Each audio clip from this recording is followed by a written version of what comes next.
یہ گناہوں کی معافی کا ذریعہ ہے، گناہ معاف ہونا۔ حدیث میں ہے کہ آپ نے فرمایا جس نے غسل کیا پھر جمعے کے لیے حاضر ہوا، پھر اس کے مقدر میں جتنی نفل نماز تھی پڑھی،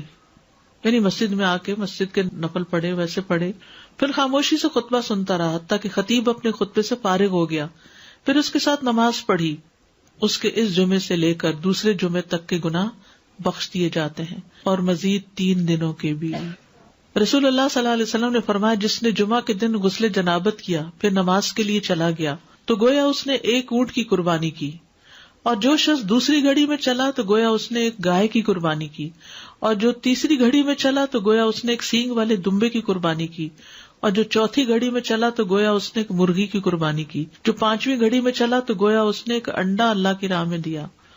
اور جب امام خطبے کے لیے نکل جاتا ہے تو فرشتے ذکر سننے کے لیے حاضر ہو جاتے ہیں، یعنی وہ لکھنا بند کر دیتے ہیں۔ یہ ایکسٹرا ریوارڈ ہے نماز وغیرہ کے علاوہ، صرف جلدی جانے کا ریوارڈ ہے یہ فرشتوں کا حاضری لگانا، کیونکہ فرشتے یہ حاضری لگاتے رہتے ہیں۔ جب امام خطبے کے لیے نکل جاتا ہے تو وہ اپنے دفتر لپیٹ دیتے ہیں اور ذکر کو یعنی خطبے کو غور سے سننے لگتے ہیں۔ جمعے کے لیے جانے والے قدموں کے لیے خوشخبری۔ عبایہ بن رفاعہ کہتے ہیں کہ میں جمعہ کے لیے جا رہا تھا کہ راستے میں ابو ابس رضی اللہ عنہ سے میری ملاقات ہوئی، تو انہوں نے کہا کہ میں نے نبی صلی اللہ علیہ وسلم کو فرماتے ہوئے سنا کہ جس کے دونوں قدم اللہ کی راہ میں غبار آلود ہو گئے اللہ اسے دوزخ پر حرام کر دے گا۔ ہر قدم پر 1 سال کے روزے اور قیام کا ثواب، ہر قدم پر کتنا بڑا اجر و ثواب ہے۔ جس نے جمعہ کے دن غسل کیا اور کرایا، اول وقت میں آیا، خطبہ میں شروع سے حاضر رہا، پیدل چل کر آیا، سوار ہو کر نہ آیا، یعنی ایسی جگہ بھی ہوتی ہے نا کہ جہاں پر مسجدیں بہت دور نہیں ہوتی ہیں، موسم اتنے سخت نہیں ہوتے،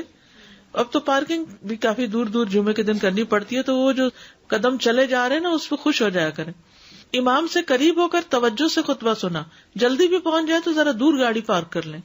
اور خطبے کے دوران فضول حرکت نہ کی، اسے ہر قدم کے بدلے 1 سال کے عمل یعنی 1 سال کے روزے اور اس کے قیام کا ثواب ملے گا۔ یہ پرائرٹی ہے نا،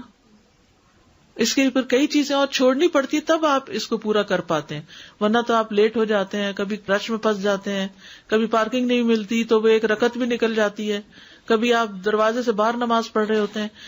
یعنی کہ اجر کمانا ہے تو پھر وقت پر آنا ہے۔ جمعہ کے دن 5 کام کرنے والے کے لیے خوشخبری۔